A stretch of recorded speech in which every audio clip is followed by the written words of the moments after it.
E aí galera, esse é o vídeo com a análise completa do 6º episódio de Game of Thrones, o episódio Sangue do Meu Sangue, que trouxe algumas novidades, mas eu achei um episódio mais morno.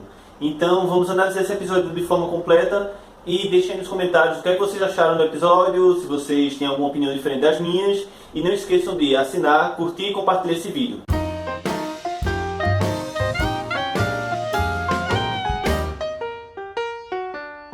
Hoje eu decidi fazer de uma forma diferente a análise do episódio. Eu, em vez de sair contando a linha do tempo do episódio, eu vou sair contando por núcleos. Então a gente vai começar analisando o núcleo de Sam, que foi o meu núcleo favorito em todo esse episódio. O que aconteceu lá, os atores interpretando, foram o que eu mais gostei. Então a gente vê Sam chegando em Monte Chifre, que é a casa da família Tarly. Uma coisa certa, Sam de pobre não tem nada, né? O castelo dele parece maior até que Porto Real, muito maior que o Winterfell, muito mais exuberante, muito mais bonito, cheio de criados, tudo muito verde. Eu achei legal a Gilly lá, espantada com a quantidade de verde, né? Porque realmente ela nunca viu a Campina, ela nunca tinha ido naquela área. E eu gostei muito da ambientação. Ficou parecendo um estilo meio romano com algo meio espanhol, assim. Ficou uma mistura bem legal. E a gente vê a família do Sam, a mãe dele, a irmã dele, que eles recebem muito bem a Gilly. Logo em seguida,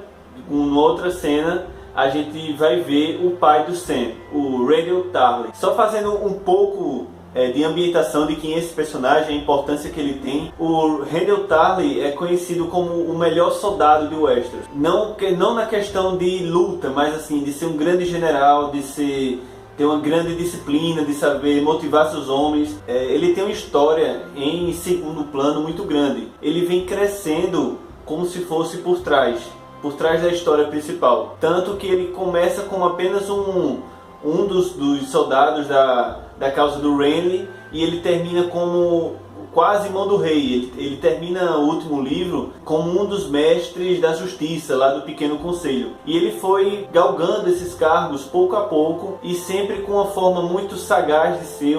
É um cara muito severo, mas ele também tem um lado justo em questão de aplicar a justiça, que me lembra um pouco de Stannis, de certa forma. Tem uma passagem de Brienne com ele, que Brienne encontra ele e ele está aplicando os castigos muito cruéis, mas a Brienne comenta que não deixam de ser justos, porque todos os que estavam levando o castigo tinham cometido crimes hediondos. Mas ele não deixa de ser um cara muito escroto, muito filho da puta, que é realmente o personagem dele. Se a gente comparar, por exemplo, ele com o Tywin, por exemplo, o Tywin, apesar de maltratar todos os seus filhos e botar para baixo todos eles, ele nunca disse que mataria o Tyrion, por exemplo, ou nunca mataria o Jaime, por exemplo. O Randyll, ele disse diretamente que iria matar o Sam se o Sam não abandonasse os desejos da casa. Uma noção mais perversa de ser, menos amor à família. Nos livros ele entra em guerra e mata vários homens da família da própria esposa dele. Mas, apesar desse lado cruel e perverso dele, ele realmente é construído como um grande senhor, um grande general, e ele vem esquematizando várias coisas. Ele foi o único que conseguiu derrotar o Robert Baratheon em uma batalha, na rebelião do Robert. Ele venceu várias batalhas na Guerra dos Cinco Reis. Ele conseguiu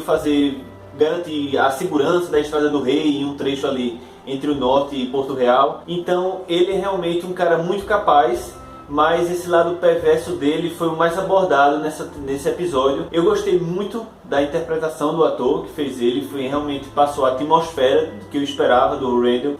O jeito escroto como ele falou da Gilly, o jeito como ele botou o Sam abaixo, é realmente isso que eu esperava do personagem. Eu esperava que o Sam fosse confrontá-lo, e na hora que eu vi ele muito acuado, eu fiquei não gostei muito. Mas depois, pensando melhor, realmente precisava que o Sam ficasse um pouco calado, para que nós percebêssemos, quem não conhecia o personagem, percebesse o quão severo ele é, o quão escroto ele é.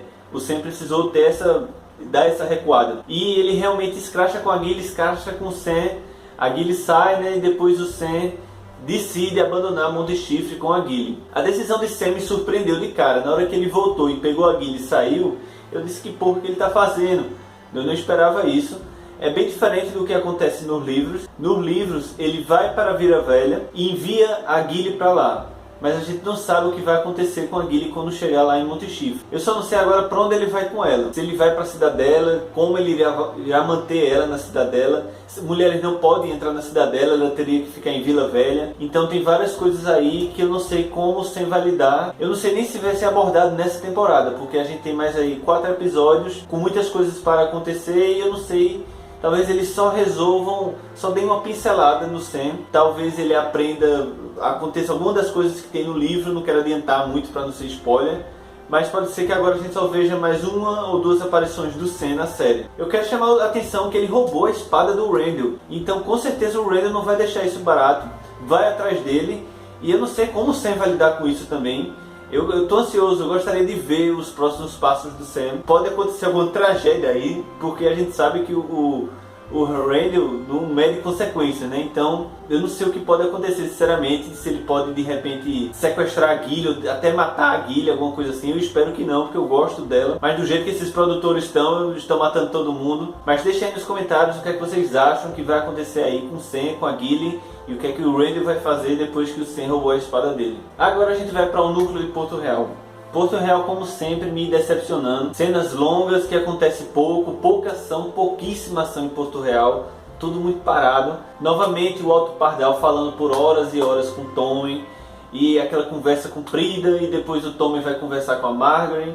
A Margaery também numa conversa comprida com o Tommen, mostrando como se ela tivesse realmente conformada com a situação do Pardal. A gente sabe que tudo ali é um golpe da Margaery, porque na última cena dela com o Loras, ela disse que não podia deixar a gente não podia deixar que eles ganhassem. Então ela só deve estar fazendo aquele esquema ali para tentar sair e começar a traçar outras coisas. Ela não vai abandonar o Loras, ela vai tentar salvar ele, eu tenho certeza, e eu não sei como ela vai lidar. A jogada dela foi muito inteligente, porque ela acabou ganhando o apoio do povo, conseguiu sair do septo lá sem precisar fazer a caminhada da vergonha, conseguiu trazer Tommen pro lado dela, conseguiu que Jaime fosse demitido.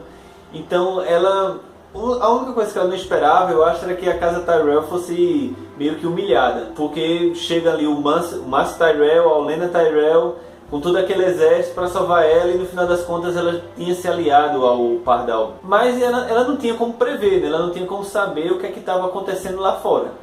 Ela fez o que tinha que fazer com as informações que ela tinha. Foi muito inteligente da parte dela o que ela fez. Vamos ver no que é que vai resultar. Eu achei que ia ter uma guerra ali, algum ataque, alguma luta, não teve nada. Quando pensei que Jaime ia tomar a frente, sai o Tommen bunda mole lá de dentro, estragando tudo e mostrando as coisas de uma forma totalmente diferente. Em seguida, a gente vai ver aí a demissão do Jaime. A demissão do Jaime, o que é que eu acho disso? Eu acho que ela fez sentido, porque eu acho que era o que o Tywin queria desde o começo. Eu acho que o Kevan só fez meio que uma vontade do Tywin. O Tywin sempre quis que o Jaime fosse demitido, e o Kevan meio que viu isso. Apesar de o Kevan não ter dito diretamente ao Jaime, mas o Jaime é a única pessoa que pode levar a casa Lannister à frente. O Lancel está praticamente perdido e eu acho que o Kevan já tem meio que uma noção disso. Se o Jaime continuasse na Guarda Real, quem iria assumir a casa Lannister? Provavelmente a casa meio que ia se perder. Então, com a demissão de Jaime da Guarda Real, ele está aberto aí a se casar, a ter filhos. Mesmo que ele não queira, mas era o que Tywin iria fazer, e eu acho que é realmente algo que ele gostaria que acontecesse. O Jaime ficou puto porque ele ainda tem essa questão que o Tywin reclamava tanto, dele gostar da honra, meio que uma honra que ele quer ter e tal. Mas Jaime é um personagem muito controverso, porque a honra meio que casa pra ele em algumas situações e em outras não. Porque ele matou o Bran, ele tentou matar o Bran, por exemplo, onde estava a honra nessa hora, né? Ele matou o Rei Louco pelas costas, né? Então tem toda aquela coisa, apesar da gente saber da história, mas não deixa de ser um fato meio desonrado dele ter tido. Mas eu gosto do personagem porque ele é um personagem muito controverso. Então, enquanto ele tem esse lado de que ele não gosta de ser o regicida, ao mesmo tempo ele tem atitudes muito polêmicas e que são meio controversas. Então é um personagem muito interessante, mas que está sendo muito mal abordado essa temporada. A gente está vendo muito pouco de Jaime sempre capacho da Cersei. Vamos ver que no próximo episódio ele está indo aí para Corre Hill para lidar com os Tully. Pode ser que aconteçam coisas legais com Jaime lá. Pode ser não, eu espero que aconteçam coisas legais. Eu espero que estejam armando aí uma cena que eu tô torcendo muito para aparecer nessa temporada. Não posso falar muito porque é um grande spoiler, mas se tudo der certo, o Jaime vai terminar como um dos melhores núcleos.